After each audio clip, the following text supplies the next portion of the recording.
Okay, so I'm going to talk a little bit about editing on the MPC X. Precisely MIDI editing, and in this particular situation, focus more so on more of the micro editing. So we're talking about event editing. So let's just record a drum part here.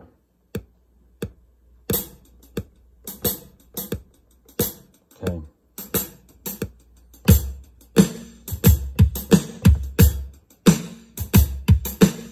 Okay, so let's go take a look. We have two ways of looking at this performance.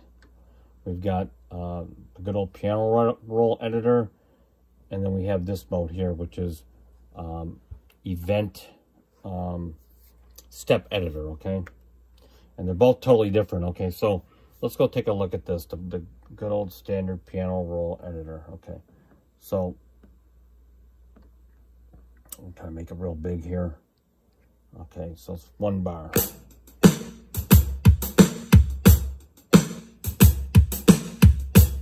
Okay, so if I can already tell you that I missed right here. So let me go into bar 2 and let me select this.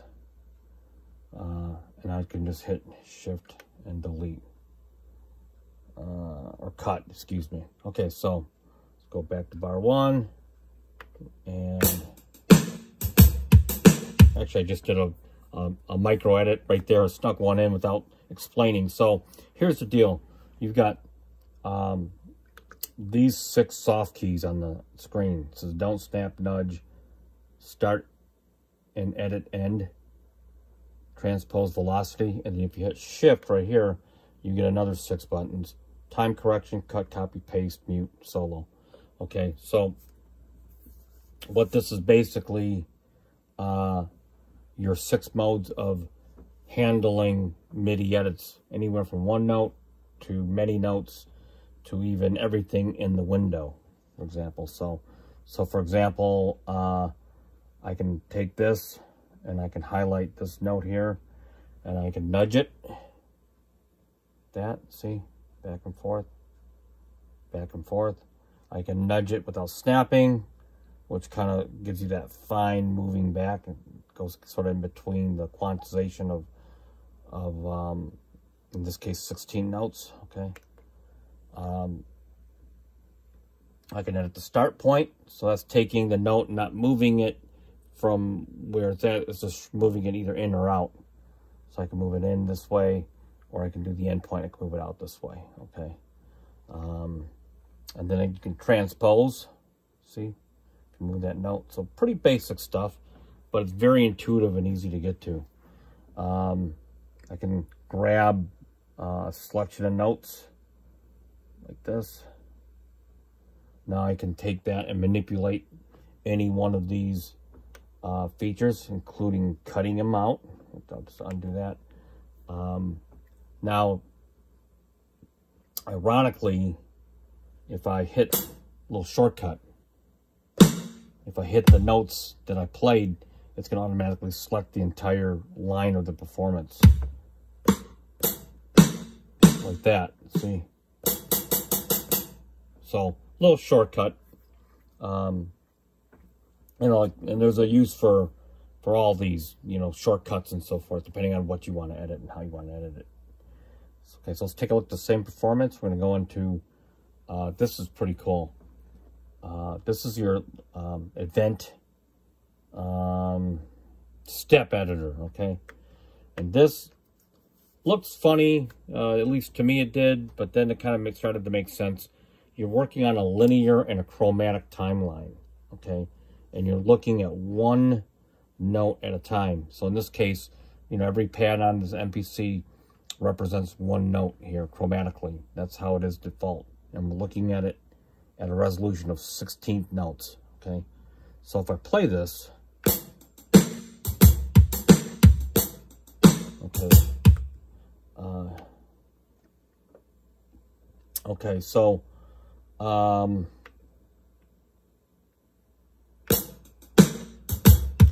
now I'm just looking at the hi-hat performance. If I hit pad select, I'm going to hit the kick, and that's just the kick. Okay, you kind of see where I'm going, and then it's just a snare. Okay, so here, oops. Here's the cool thing.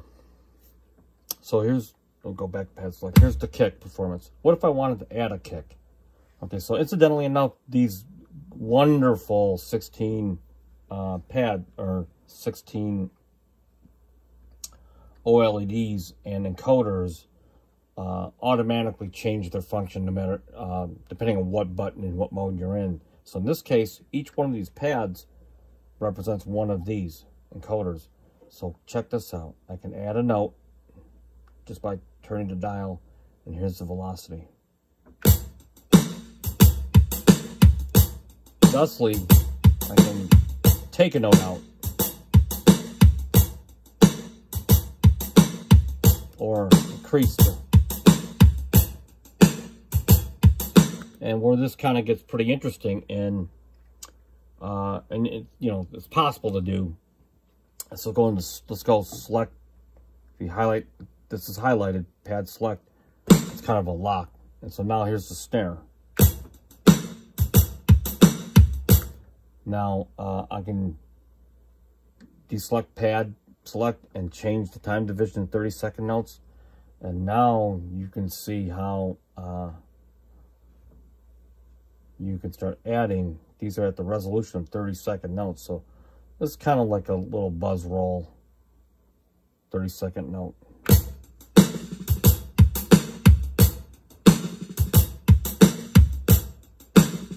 Okay, so pretty interesting to say the least. Okay, so that's, and this mode of editing is really more designed for linear style performances. Okay, so if you're going to play a chordal piano piece, this mode just does not work. It's not really meant for that, for editing. Okay, and that's what primarily piano roll editing does. Okay, so one last example. I'm going to play electric piano part, the chordal part. Matter of fact, let me double the length of that. Okay, so let's slow it down.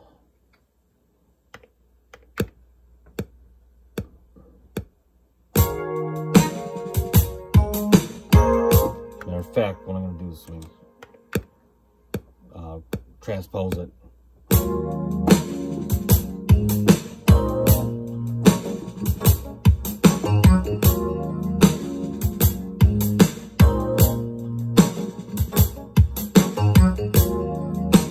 Okay, little sluggish here and there.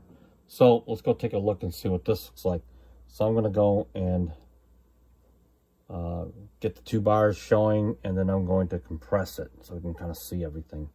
So in this example, it just works extremely well.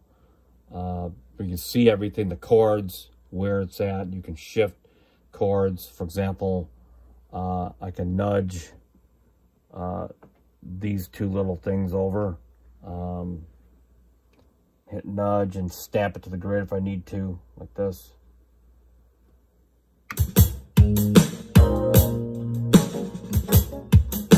Or I could highlight this right here and hit shift and time correction, which is quantize, and then I could quantize that to the nearest 16th notes at 86% strength. And you just hit this little zoom tool, and that looks pretty good.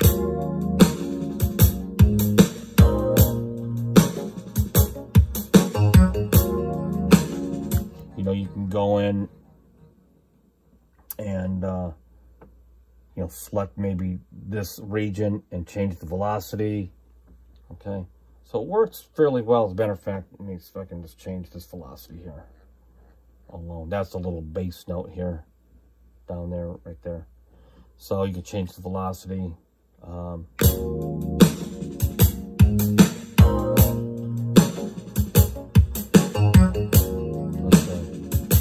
See, like this right here, this note here. If I select this note and this note, I can lower the velocities down.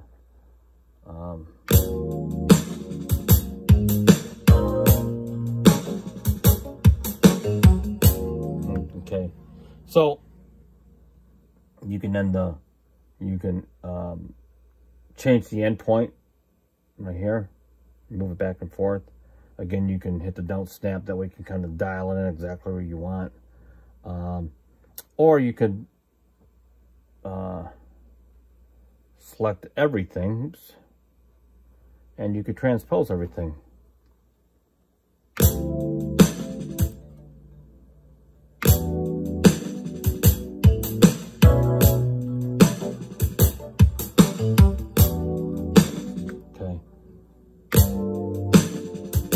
Now, keep in mind, you know, when you start editing at the track level like this, you start getting into a different kind of editing, which is more of your global editing at the track level. So now you're talking about affecting the whole performance that's on a given track. So, for example, I mean, if I want to transpose, there's easier ways to do things by transposing. I can just go down here and transpose this down. See?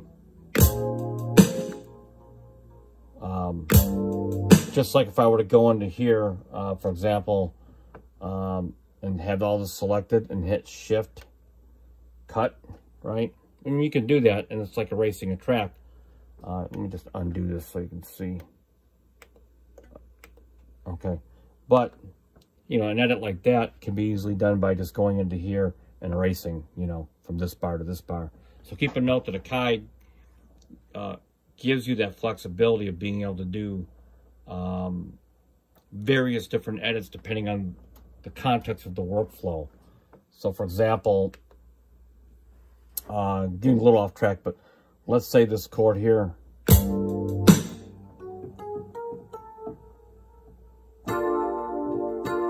transpose that, okay. So we'll transpose that to, we'll transpose this back to where it was. Which was right here.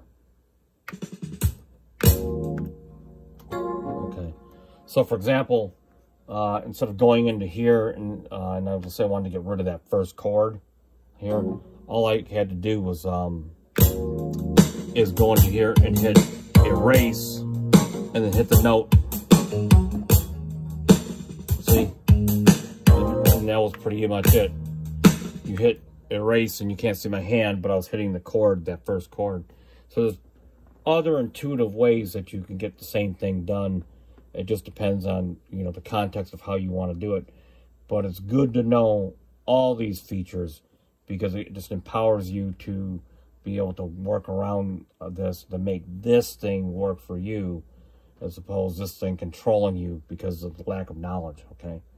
And then the last thing I want to say, I had used the MPC for a good couple years without really getting into any kind of real micro editing, as I showed before, because you know, for me, if I flubbed up, you know, I just recorded it over again and you know, played it over again, and that's how I kind of addressed mistakes and errors and so forth. And so for me, editing became, and some of these other features that I'm showing you became sort of tricks in the bag, so that I have the tools and knowledge necessary to be able to feel that I can accomplish pretty much anything. So take this these concepts and ideas and make them yours and make music. And by the way, thanks for watching, and please leave any comments below, and please don't forget to tap subscribe to this channel. And until next time, peace out.